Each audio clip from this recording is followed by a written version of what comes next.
So, a big part of what I focus on at any given time is, making sure we are innovating and building products for the future. One brilliant invention can unleash other entrepreneurs to revolutionize industries in ways you could never predict. We want to push the technology at times because you don't know what's possible on the other side. You have to work with people where you feel a bit insecure, right? That's essential because that means you're working with people who are better than you. He's an Indian-American business executive. He's the current CEO of Google. He has an estimated net worth of $1 billion. He's Sundar Pichai, and here's my take on his top 10 rules for success. Rule number 7 is my personal favorite, and I'm curious to figure out which one you guys like the best. Also, as you're watching, if he says something that really hits you hard, really means a lot to you, leave it in the comments and put quotes around it so other people can be inspired as well. From our perspective, and I think it's true for in technology in particular, the world keeps changing, as I said earlier. So, a big part of what I focus on at any given time is, making sure we are innovating and building products for the future. It's just got to be a normal course of how you think. And so, we are constantly thinking about what to do next. So, Android is very popular. People are using smartphones. But, I always sit and think about what is the next version of how people use computing, right? And so we are thinking about, things like virtual reality or augmented reality. So these are all new areas, but we are constantly thinking about it. And so you have to do that on a constant basis to push forward. The thing which attracted me to Google and to internet in general is that it's a great equalizer, right? And so to me, I've always been struck by the fact that Google search worked the same as long as you had access to computer with connectivity, if you were a rural kid anywhere, or if you were a professor at Stanford or Harvard. And to me, I want Google to strive to push to do that, not just build technology for a certain segments, right? For me, it matters that we drive technology as an equalizing force, as an enabler to everyone around the world. Growing up in India, like many of you, I got my first telephone when I was 12. In my case, it turned out to be a rotary phone, so it wasn't that great for selfies, but I still loved to call my friends, play with it, and sometimes take it apart. That telephone cemented my fascination with technology. I remember in my parents' house in Chennai, reading about the invention of the transistor at Bell Labs. Of course, that initial invention helped found what became known as Silicon Valley, and out of that came companies like Fairchild Semiconductor and Intel, and all the computers and software that we all use today. You can draw a direct line from that invention to the technology that powers your Twitter feed or your WeChat messages today. I remember reading about that and thinking, it's the idea that matters. It didn't matter where you come from or what your background is. One revolutionary idea, one brilliant invention can unleash other entrepreneurs to revolutionize industries in ways you could never predict. You will have many opportunities to reinvent yourself, and so so I think it's worthwhile taking risks and trying to do something you're really excited by.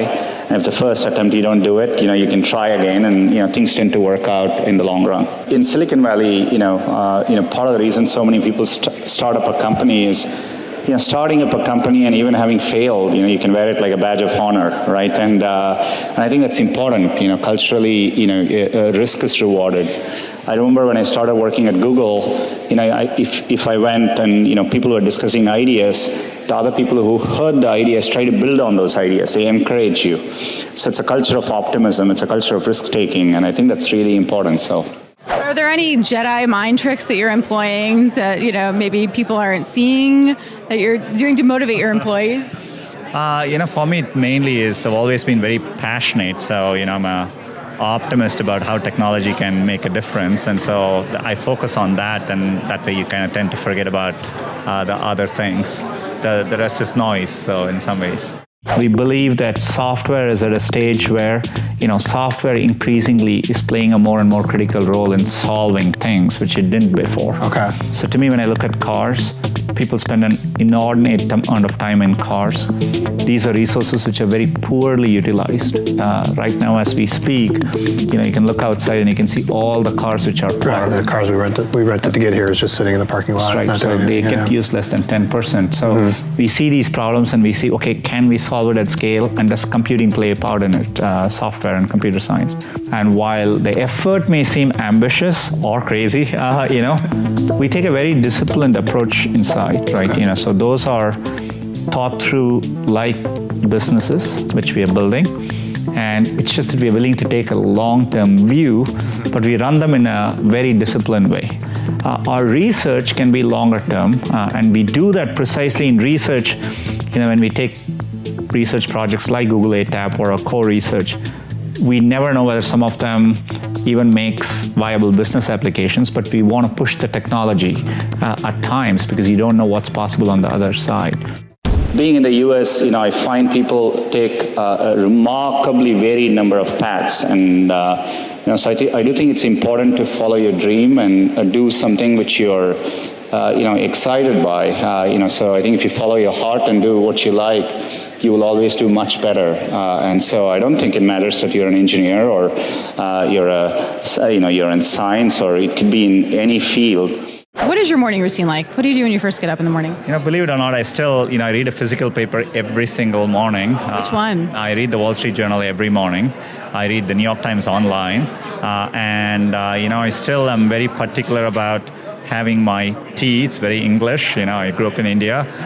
So having my tea, and I'm vegetarian, so I need to get my protein. So I always have an omelet in the morning with toast, tea, and read my paper. So I do that every morning. What time do you wake up?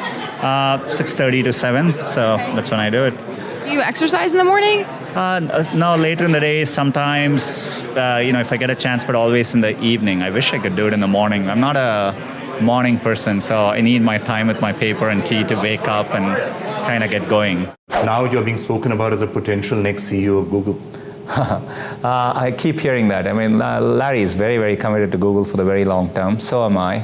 I'm passionate about computing, and Google gives a chance for me to do what I love and do it in a way which impacts a lot of people.